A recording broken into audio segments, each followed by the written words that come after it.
তারাই আমাদেরকে রাজপথে ঠেলে দিয়েছে। আমরা চেয়েছিলাম এর সমাধানটা সংসদের ভিতরে, সংসদকে কেন্দ্র করে রিয়েল সংসদীয় রাজনীতিটা হোক, তারা এটা হতে দিলেন। ইতিমধ্যে আপনারা দেখেছেন উত্তরাঞ্চলে গিয়ে তাদের একজন বিশিষ্ট দায়িত্বশীল নেতা বলেছেন ভোট দেবেন জামাতে ইসলামীকে আর উন্নয়ন চাইবেন আমাদের কাছে। এটা কিভাবে হয়? সংসদে 50 জন নারী সদস্য নির্বাচিত হয়েছেন সংরক্ষিত আসন থেকে। একই আচরণ করা হচ্ছে তাদের সাথে। সংসদের তুমুল সমালোচনার পরে হালকা পাতলা এখন একটু তাদেরকে বিভিন্ন ক্ষেত্রে অ্যালোকেশন ফান্ড দেওয়া হচ্ছে। এটা কেন হবে? সাজানোই দেশ, যেখান থেকে সরকারি দলের সদস্যরা তারা নির্বাচিত হয়ে এসেছেন, সেখানে এ পর্যন্ত ফান্ডের অ্যালোকেশন যা দেওয়া হয়েছে তার ধারে কাছেও বিরোধী দলীয় সদস্যকে দেওয়া হয়নি। ট্রেজারিটা তো কোনো দলের না। এবং তারা বলেছিলেন তারা যদি সরকার গঠন করেন বৈষম্য করবেন না, সুষম উন্নয়নে হাত দেবেন। ইতিমধ্যে আপনারা দেখেছেন উত্তরাঞ্চলে গিয়ে তাদের একজন বিশিষ্ট দায়িত্বশীল নেতা বলেছেন ভোট দেবেন জামাতে ইসলামীকে আর উন্নয়ন চাইবেন আমাদের কাছে। এটা কিভাবে হয়? উন্নয়ন তো চেয়ে নেওয়ার বিষয় নয়। উন্নয়ন নাগরিকদের অধিকার। একটা দেশের ভিতরে যখনই বৈষম্য সৃষ্টি হয়, অঞ্চলে জায়গায় বিভেদ সৃষ্টি হয়, তখন সামাজিক অসন্তোষ দেখা দেয়। একটা দেশ সামনের দিকে কখনো আগাতে পারবে না যদি একটা স্টেবল সোসাইটি, একটা স্থিতিশীল সমাজ যদি গড়ে না ওঠে। এবং এইটা তৈরি করার মূল দায়িত্ব সরকারি দলের।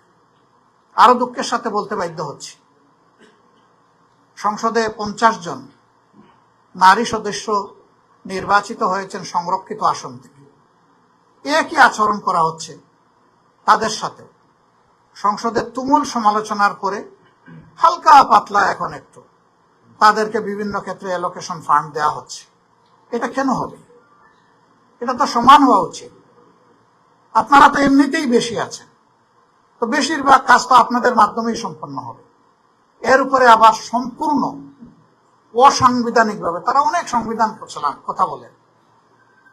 যারা সংরক্ষিত নারী আসনের সদস্য রয়েছেন তাদের সবাইকে বিরোধী দলের আসনগুলোতে অতিরিক্ত দায়িত্ব দিয়ে বসানো হয়েছে। সংবিধানে এই ধরনের কোনো প্রভিশন নাই। অতীতেও বাংলাদেশের সংসদীয় গণতন্ত্রের কোনো প্র্যাকটিস ছিল না। আমরা যখন জিজ্ঞেস করেছি তখন এক এক মন্ত্রী এক এক ধরনের উত্তর দেন।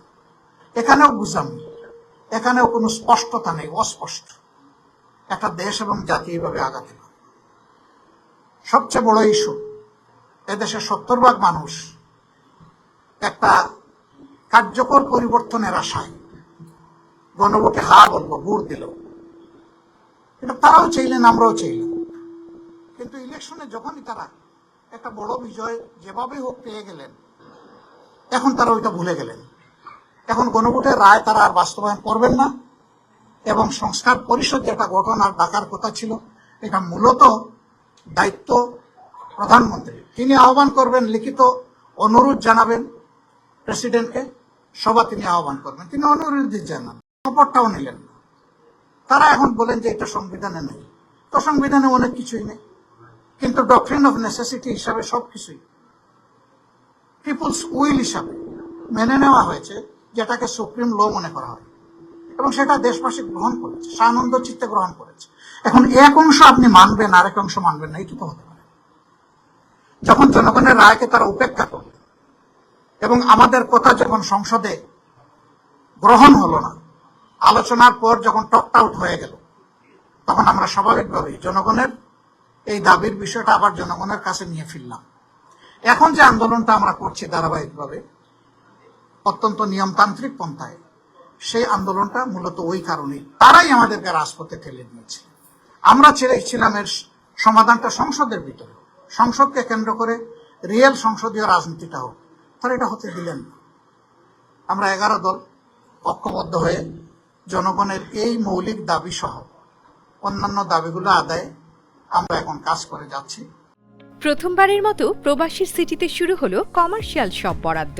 আপনার ব্যবসাকে দিন একটি আধুনিক ও সম্ভাবনাময় ঠিকানা। একই সঙ্গে নিশ্চিত করুন ভবিষ্যতে লাভজনক বিনিয়োগ। সীমিত সংখ্যক কমার্শিয়াল স্পেস এখন বুকিং চলছে।